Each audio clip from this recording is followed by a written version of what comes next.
Hi hello welcome back to my YouTube channel. ಇವತ್ತು ನಾನು ಅವ್ರ ಮನೇಲಿ ಅಡುಗೆ ಮಾಡಿದ್ದು ಮುದ್ದೆ, ಅನ್ನ, ದಂಟಿ ಸೊಪ್ಪಿನ ಪಲ್ಯ, ಮೂಲಂಗಿ ಸಾಂಬಾರು ಮತ್ತು ಸೈಡ್ಸ್ ಸ್ಯಾಲೆಡ್ಸು, ಕ್ಯಾರೆಟ್ ಮತ್ತು ಸೌತೆಕಾಯಿ. ಓಕೆನಾ?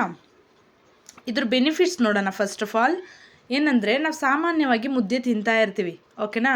ಮುದ್ದೆಲಿ ಏನಿದೆ ಅಂಶ ಅಂತ ನಾವು ತಿಳ್ಕೊಂಡಿರಲ್ಲ. ಅದ್ರ ಬಗ್ಗೆ ಸ್ವಲ್ಪ ತಿಳಿಸೋಣ ಅಂತ. ಓಕೆ, ನಮಗೆ ಗೊತ್ತಿರೋ ಹಾಗೆ ನಾವು ಯಾವಾಗಲೂ ಮುದ್ದೆ ತಿಂತಾ ಇರ್ತೀವಿ. ಅದರಲ್ಲಿ ಐರನ್ ಮತ್ತು ಕ್ಯಾಲ್ಶಿಯಮ್ ಇರುತ್ತೆ. ಕ್ಯಾಲ್ಶಿಯಮ್ ನಮ್ಗೆ ಯಾಕೆ ಬೇಕು? ನಮ್ಮ ಬೋನ್ಸ್ ಗಟ್ಟಿ ಆಗೋದಕ್ಕೆ ಬೇಕು. ಓಕೆನಾ? ಮತ್ತು ದಂಟಿನ ಸೊಪ್ಪು, ಅದರಲ್ಲಿ ದಂಟಿನ ಸೊಪ್ಪು ತಿನ್ನೋದ್ರಿಂದ ನಮಗೆ ಬ್ಲಡ್ ಹೆಚ್ಚಾಗುತ್ತೆ. ತುಂಬ ಬೆನಿಫಿಟ್ಸ್ ಇದೆ ಅದರಲ್ಲೂ ಕೂಡ. ಓಕೆನಾ? ಮತ್ತು ಪ್ರೋಟೀನ್ ಏನಿದೆ ಪ್ರೋಟೀನಲ್ಲಿ, ಮತ್ತು ಬೇಳೆಕಾಳುಗಳು ಮತ್ತು ಸ್ಯಾಲೆಡ್ಸ್ ಮತ್ತು ಕ್ಯಾರೆಟ್. ಓಕೆನಾ? ವಿಟಮಿನ್ಸ್ ಇದೆ, ವೈಟಮಿನ್ಸ್ಗಳಿದೆ. ಈ ಫುಡ್ ಆಹಾರ ನಾವು ಹೇಗೆ ತಯಾರಿಸೋದು ಅಂತ ಈಗ ಫಸ್ಟ್ ಸ್ಟೆಪ್ ಬೈ ಸ್ಟೆಪ್ ನೋಡೋಣ. ಓಕೆನಾ? ಫಸ್ಟು ನಾನು ಬೇಳೆ ತೊಳ್ಕೊತಾ ಇದ್ದೀನಿ. ಬೇಳೆ ತೊಳ್ಕೊಂಡು ಅದಕ್ಕೆ ಒಂದು ದೊಡ್ಡದು ಟೊಮ್ಯಾಟೊ ಹಾಕ್ಕೊಂಡಿದ್ದೀನಿ. ಟೊಮ್ಯಾಟೊ ಮತ್ತು ಇವಾಗ ಮೂಲಂಗಿ ಹಾಕ್ಕೊಳ್ಳೋಣ. ಓಕೆನಾ? ಎಲ್ಲನೂ ಒಂದೇ ಸಲ ಹಾಕ್ಕೊಂಡ್ರೆ ಸಾಕು. ಆಮೇಲೆ ನಾವು ಗ್ಯಾಸ್ ಹಚ್ಚಿ 1 ವಿಸಲ್ ಬರ್ಸ್ಕೊಂಡ್ರೆ ಸಾಕು. ಬೆಂದೋಗಿರುತ್ತೆ, 1 ವಿಸಲ್ಗೆ ಬೆಂದೋಗಿರುತ್ತೆ. ನಾವು ಪ್ರತಿನಿತ್ಯ ಈ ಥರ ಊಟ ಮಾಡೋದ್ರಿಂದ ನಾವು ತುಂಬ ಹೆಲ್ದಿ ಆಗಿರ್ಬೋದು. ಮತ್ತು ಯಾರಾದರೂ ಫಸ್ಟ್ ಟೈಮ್ ನನ್ನ ಚಾನಲ್ನ ವಿಸಿಟ್ ಮಾಡಿದರೆ ಪ್ಲೀಸ್ ಸಬ್ಸ್ಕ್ರೈಬ್ ಮಾಡ್ಕೊಂಡು ನೋಡಿ. ಯಾಕಂದರೆ ನನ್ನ ಚಾನಲ್ನಲ್ಲಿ ಯಾವ ಥರ ಫುಡ್ಡು ತಿನ್ನಬೇಕು, ಯಾವ ಥರ ಆಹಾರ ಪ್ರತಿನಿತ್ಯ ನಾವು ಸೇವನೆ ಮಾಡಬೇಕು ಅನ್ನೋದನ್ನು ನಾನು ಹಾಕ್ತಾ ಹೋಗ್ತೀನಿ. ಡಿಫ್ರೆಂಟ್ ರೆಸಿಪೀಸ್ಗಳು ಕೂಡ ಬರುತ್ತವೆ. ಪ್ಲೀಸ್ ಸಬ್ಸ್ಕ್ರೈಬ್ ಮಾಡ್ಕೊಂಡು ನೋಡಿ. ಈಗ ನಾವು ಸಾಂಬಾರಿಗೆ ತೆಂಗಿನಕಾಯಿ ತುರಿ, ಹುಣಸೆಹಣ್ಣು, ನೋಡಿ ಇಷ್ಟೇ ಸಿಂಪಲ್ ಸಾಂಬಾರು. ಓಕೆನಾ? ನಾವು ಸಿಂಪಲ್ಲಾಗಿ ನಾವು ಮಾಡಿಕೊಂಡು ನಾವು ಹೆಲ್ದಿಯಾಗಿ ನಾವು ಹೇಗಿರ್ಬೋದು, ಪ್ರತಿನಿತ್ಯ ನಾವು ವೆಜಿಟೇಬಲ್ಸ್ನ ಎಷ್ಟು ತಿನ್ನಬೇಕು ಅದೆಲ್ಲ ಇಂಪಾರ್ಟೆಂಟ್ ಆಗುತ್ತೆ. ಓಕೆನಾ? ಇವಾಗ ಸ್ವಲ್ಪ ಸಾಂಬಾರು ಪೌಡರ್ ಹಾಕೋತಾ ಇದ್ದೀನಿ. ತೆಂಗಿನಕಾಯಿ, ಹುಣಸೆಹಣ್ಣು, ಸಾಂಬಾರು ಪೌಡರ್ ಅಷ್ಟೇ. ಆ 3 ಹಾಕ್ಕೊಂಡು ಇವಾಗ ರುಬ್ಕೋಬೇಕು. ನಾನು 2 ಸ್ಪೂನ್ ಸಾಂಬಾರು ಪೌಡರ್ ಹಾಕ್ಕೊಂಡಿದ್ದೀನಿ. ನಿಮಗೆ ಎಷ್ಟು ಬೇಕು ನಿಮ್ಮ ಮನೆ ಅಳತೆ ತಕ್ಕಾಗಿ ನೀವು ಹಾಕ್ಕೊಳ್ಳಿ. ಓಕೆನಾ? ತೆಂಗಿನಕಾಯಿ, ಹುಣಸೆಹಣ್ಣು ಮತ್ತು ಸಾಂಬಾರು ಪೌಡರ್. ನಾವು ಮನೆಯಲ್ಲೇ ಸಾಂಬಾರು ಪೌಡರ್ ಮಾಡಿಸಿಟ್ಕೊಂಡಿರ್ತೀವಿ. ಅದಕ್ಕೆ ಸ್ವಲ್ಪ ನೀರು ಸೇರಿಸಿ ರುಬ್ಕೊಂಡ್ರೆ ರೆಡಿ ಸಾಂಬಾರಿಗೆ. ಓಕೆನಾ? ಫೈನ್ ಪೇಸ್ಟ್ ಆಗೋ ಥರ ರುಬ್ಕೋಬೇಕು. ಯಾಕಂದರೆ ತೆಂಗಿನಕಾಯಿ ಹಾಲು ಪೂರ್ತಿ ಅದು ರುಬ್ಬಬೇಕು, ಆವಾಗಲೇ ಅದು ಟೇಸ್ಟ್ ಬರೋದು ಸಾಂಬಾರು.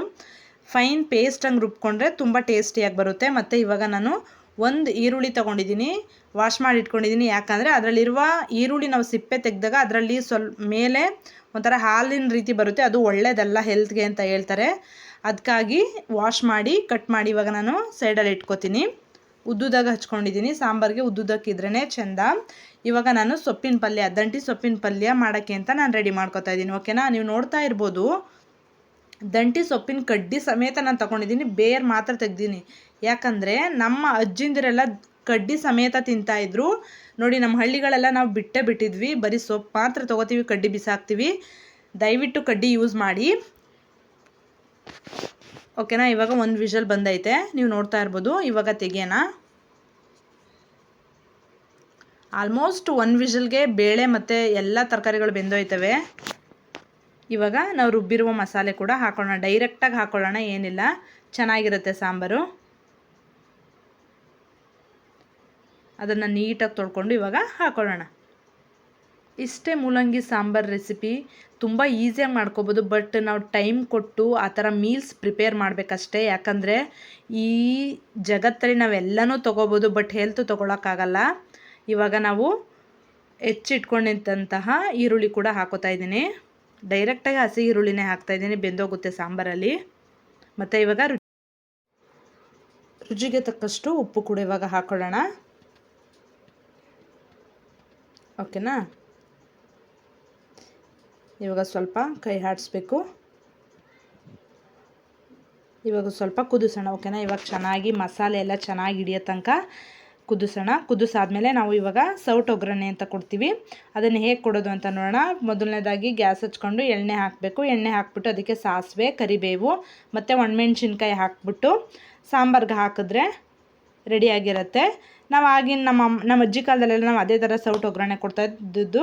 ಅದಕ್ಕೆ ನಾನು ಅದೇ ಥರ ಫಾಲೋ ಮಾಡ್ತೀನಿ. ಇವಾಗ ದಂಟಿ ಸೊಪ್ಪಿನ ಪಲ್ಯ ಮಾಡೋಣ. ಇವಾಗ ಎಣ್ಣೆ, ಸಾಸಿವೆ, ಹಸಿರು ಮೆಣಸಿನ್ಕಾಯಿ, ಈರುಳ್ಳಿ ಮತ್ತು ಕರಿಬೇವಿನ ಸೊಪ್ಪು ಹಾಕ್ಕೊಂಡು ಚೆನ್ನಾಗಿ ಹಸಿ ವಾಸನೆ ಹೋಗೋ ತನಕ ಚೆನ್ನಾಗಿ ಹುರ್ಕೋಬೇಕು. ಇವಾಗ ದಂಟಿನ ಸೊಪ್ಪನ್ನು ಇವಾಗ ನಾನು ಕಟ್ ಮಾಡಿ ಇಟ್ಕೊಂಡಿದ್ದೆ, ಅದನ್ನು ಕೂಡ ಇವಾಗ ಹಾಕ್ತಾಯಿದ್ದೀನಿ. ಹಾಕ್ಕೊಂಡು ಮುಚ್ಚಿದ್ರೆ ಅದರಲ್ಲಿರುವ ಸ್ಟೀಮ್ಗೆ ಅದು ಬೆಂದೋಗುತ್ತೆ. ಒಳಗಡೆ ಮುಚ್ಚಬೇಕು. ನಾವು ಹಾಕಿದ ತಕ್ಷಣವೇ ತಿರುವಕ್ಕೆ ಹೋಗಬಾರ್ದು, ಯಾಕಂದರೆ ಸೊಪ್ಪು ಚೆಲ್ಲೋಗುತ್ತೆ. ಅದು ಸ್ವಲ್ಪ ನಾವು ಲಿಡ್ ಹಾಕಿ ಮುಚ್ಚಿ ಬೇಯಿಸೋದ್ರಿಂದ ಸ್ವಲ್ಪ ಅದು ಇಳಿಯುತ್ತೆ ಸೊಪ್ಪು. ಓಕೆನಾ. ನಾವು ಪ್ರತಿನಿತ್ಯ ಒಂದು ಸೊಪ್ಪು ತಿನ್ನಲೇಬೇಕು ಅಂತ ಆಯುರ್ವೇದ ಹೇಳುತ್ತೆ, ಬಟ್ ನಮಗೆ ತಿನ್ನೋಕ್ಕಾಗಲ್ಲ. ದಯವಿಟ್ಟು ಮಾಡ್ಕೊಂಡು ತಿನ್ನಿ. ಇವಾಗ ಲಿಡ್ ಮುಚ್ಚಿ ಬೇಯಿಸೋಣ. ನೋಡಿ ಇವಾಗ ಎಷ್ಟು ಸೊಪ್ಪು ಇಳಿದಿದೆ ಅಂತ. ಇವಾಗ ನಾವು ಈ ಥರ ತಿರುಕೊಳ್ಳೋದ್ರಿಂದ ಸೊಪ್ಪು ಚೆನ್ನಾಗಿ ಬೇಯುತ್ತೆ. ಸೊಪ್ಪಿನ ಪಲ್ಯ ಕೂಡ ತುಂಬ ನಾವು ಏನು ಬೇಯಿಸಿ ಪಲ್ಯ ಮಾಡಬೇಕು ಅನ್ನೋ ಅವಶ್ಯಕತೆ ಇಲ್ಲ. ಡೈರೆಕ್ಟಾಗಿ ಕೂಡ ಈ ಥರ ನಾವು ಪಲ್ಯ ಮಾಡ್ಕೋಬೋದು. ಬೇಯಿಸಿ ಎತ್ತಿ ನಾವು ಪಲ್ಯ ಮಾಡೋದ್ರಿಂದ ತುಂಬ ಲೇಟ್ ಆಗುತ್ತೆ. ಈ ಥರ ಡೈರೆಕ್ಟಾಗಿ ನಾವು ಪಲ್ಯ ಮಾಡ್ಕೊಳ್ಳೋದ್ರಿಂದ ಬೇಗ ಬೇಯುತ್ತೆ ಮತ್ತು ಟೈಮ್ ಸೇವ್ ಮಾಡ್ಬೋದು. ಈಗ ಇದಕ್ಕೂ ಕೂಡ ಇವಾಗ ರುಚಿಗೆ ತಕ್ಕಷ್ಟು ಉಪ್ಪನ್ನು ಹಾಕ್ಕೊಂಡು ಇವಾಗ ನಾವು ನಿಧಾನವಾಗಿ ಬೇಯಿಸ್ಕೊಳ್ಳೋಣ. ಓಕೆನಾ. ಅದರಲ್ಲಿರುವ ನೀರಿನಂಶ ಎಲ್ಲ ಹೋದ್ಮೇಲೆ ಅದು ಸೊಪ್ಪು ಆಲ್ಮೋಸ್ಟ್ ಬೆಂದಿರುತ್ತೆ. ಆವಾಗ ಸ್ವಲ್ಪ ಎರಡು 3 ಸ್ಪೂನು ತೆಂಗಿನಕಾಯಿ ತುರಿ ಹಾಕೊಂಡಾದ್ಮೇಲೂ ಕೂಡ ಇವಾಗ ಬೇಯಿಸ್ಬೇಕು, ಯಾಕಂದರೆ ಹಸಿ ವಾಸನೆ ಬರ್ತಾ ಇರುತ್ತೆ. ಅದಕ್ಕೋಸ್ಕರ ನಾವು ತೆಂಗಿನಕಾಯಿ ತುರಿ ಹಾಕಾದ್ಮೇಲೂ ಕೂಡ ಸ್ವಲ್ಪ ಹೊತ್ತು ಬೇಯಿಸಬೇಕು. ಆವಾಗ ಅದಕ್ಕೆ ಹೊಂದ್ಕೊಳ್ಳುತ್ತೆ ತೆಂಗಿನಕಾಯಿ. ಈ ಥರನೂ ಮಾಡೋದ್ರಿಂದ ತುಂಬ ಟೇಸ್ಟಿಯಾಗಿರುತ್ತೆ. ಓಕೆನಾ. ಬೇಯಿಸೇ ಮಾಡಬೇಕು ಅನ್ನೋ ನೆಸೆಸಿಟಿ ಇಲ್ಲ. ಓಕೆನಾ. ನೋಡಿ ಆಲ್ಮೋಸ್ಟ್ ಇವಾಗ ಪಲ್ಯ ರೆಡಿ ಆಯಿತು. ನೀವು ನೋಡ್ತಾ ಇರ್ಬೋದು. ನೋಡಿ ಇಷ್ಟು simple breakfast recipes and snack recipes ಎಲ್ಲ ಯೂಟ್ಯೂಬ್ ಶಾರ್ಟ್ಸಲ್ಲಿ ಬರುತ್ತೆ, ಮತ್ತು ಮೀಲ್ಸ್ ಎಲ್ಲ ಯೂಟ್ಯೂಬ್ ಲಾಂಗ್ ವೀಡಿಯೋಗಳಲ್ಲಿ ಬರುತ್ತೆ. Please all of you supporting to me. ಯಾಕಂದರೆ ಈ ಥರ ಮೀಲ್ಸ್ ಪ್ರಿಪೇರ್ ಮಾಡೋದು ಯಾರೂ ಅಷ್ಟು ತಿಳ್ಕೊಂಡಿರೋದಿಲ್ಲ. ನಾನು ಇವಾಗ ತಿಳ್ಕೊಂಡು ಈ ಥರನೇ ಫುಡ್ ತಿನ್ನಬೇಕು, ಈ ಥರ ಆಹಾರ ನಮ್ಮ ಜೀವನದಲ್ಲಿ ಅಳವಡಿಸ್ಕೋಬೇಕು ಅಂತ ನಾನು ಕಲ್ತ್ಕೋತಾ ಇದ್ದೀನಿ. ನೀವು ನನ್ನ ಜೊತೆನೂ ಕಲ್ತ್ಕೊಳ್ಳಿ, ನಿಮ್ಮ ಆರೋಗ್ಯನ ಕಾಪಾಡ್ಕೊಳ್ಳಿ ಅಂತ ಕೇಳ್ಕೊತೀನಿ. ಈ ಜೀವನದಲ್ಲಿ ಏನೂ ಬೇಕಾದರೂ ಕೊಂಡ್ಕೊಬೋದು, ಬಟ್ ಹೆಲ್ತ್ ಅಂತೂ ನಿಜವಾಗ್ಲೂ ಯಾರಿಗೆ ಯಾವಾಗ ಏನಾಗುತ್ತೆ ಗೊತ್ತಿಲ್ಲ. ಎಲ್ಲ ಚೆನ್ನಾಗಿ ಫಿಟ್ಟಾಗಿರೋರೇ ಇವತ್ತಿದ್ದವ್ರು ನಾಳೆ ಇಲ್ಲ. ಅದರಿಂದ ನಾವು ಇದನ್ನೂ ತಿಂದು ನನ್ನ ಜೀವನ ನಾವು ಸರಿಯಾಗಿ ಇಟ್ಕೊಂಡಿಲ್ಲ ಅಂದರೆ ತುಂಬ ಕಷ್ಟ ಮುಂದೆ ಲೈಫು. ನಮ್ಮ ಕೈಲಿ ಆದಷ್ಟು ನಾವು ಈ ಥರ ಫುಡ್ಡನ್ನ ದಯವಿಟ್ಟು ಪ್ರತಿನಿತ್ಯ ತಿನ್ನೋಣ, ಹೆಲ್ದಿ ಆಗಿರೋಣ ಅಷ್ಟೇ. ಓಕೆನಾ. ಅಂದರೆ ನಮ್ಮ ಆರೋಗ್ಯ ನಮ್ಮ ಕೈಯಲ್ಲಿ, ಬೇರೆಯವ್ರ ಕೈಲಿಲ್ಲ. ಬೇರೆಯವ್ರ ಕೈಲಿ ಇದ್ದಿದ್ದರೆ ನಾವೇನೋ ತಿನ್ಕೊಂಡು ಏನೋ ಇರ್ಬೋದಾಯಿತು. ಓಕೆನಾ. ನಾವು ಪ್ರತಿನಿತ್ಯ ನಮ್ಮ ಸರೌಂಡಿಂಗಲ್ಲೇ ನಾವು ಒಬ್ಸರ್ವ್ ಮಾಡ್ಬೋದು. ನಿಜವಾಗ್ಲೂ ನಮ್ಮ ಲೈಫ್ ಏನಕ್ಕೆ ಅಂತಂದರೆ ನಾವು ಕಷ್ಟಪಟ್ಟಂತಹ ಬೆಳಗ್ಗೆಯಿಂದ ಸಂಜೆನೂ ಕಷ್ಟ ಬೀಳ್ತೀವಿ. ಈ ಥರ ಫುಡ್ ರುಟೀನ ನಮಗೋಸ್ಕರ, ನಮ್ಮ ಬಾಡಿಗೋಸ್ಕರ, ನಮ್ಮ ಇಂಟರ್ನಲ್ ಆರ್ಗನ್ಸ್ ಅಂದರೆ heart, small intestine, large intestine, liver, kidney, ಇವೆಲ್ಲ ನಾವು ಇಂಟರ್ನಲ್ ಆರ್ಗನ್ಸ್ ಅಂತ ಕರಿತೀವಿ. ಆಹಾರಗಳನ್ನ ನಾವು ಕೊಡಬೇಕು. ಏನೇನೋ ಈಗ ಪ್ಯಾಕ್ಡ್ ಫುಡ್ ಐಟಮ್ಸ್ ಅವೆಲ್ಲನೂ ಕೊಡಬಾರ್ದು. ಅದರಿಂದ ನಮಗೆ ಅನ್ಹೆಲ್ದಿ ಆಗುತ್ತೆ ಹೊರತು ಹೆಲ್ದಿಯಾಗಿರೋಕ್ಕೆ ಚಾನ್ಸಸ್ಸೇ ಇಲ್ಲ. ಯಾಕಂದರೆ ಅದಕ್ಕೆ ಇಂಟರ್ನಲ್ ಆರ್ಗನ್ಸ್ಗೆ ಬೇಕಾಗಿರೋವಂಥದ್ದು ಈ ಥರ ಫುಡ್. ಓಕೆನಾ. ವೆಜಿಟೇಬಲ್ಸ್, ಪ್ರೋಟೀನ್ಸ್, ವೈಟಮಿನ್ಸ್, ಈ ಥರ ಆಹಾರ ತಿನ್ನೋದ್ರಿಂದ ನಮ್ಮ ಇಂಟರ್ನಲ್ ಆರ್ಗನ್ಸ್ ಮತ್ತು ಆ ಆರ್ಗನ್ಸ್ಗಳು ಚೆನ್ನಾಗಿದ್ದರೆ ನಾವು ಹೆಲ್ದಿಯಾಗಿರ್ತೀವಿ. This is my precious day ಅಂತ ಹೇಳ್ತಾ thank you all of you.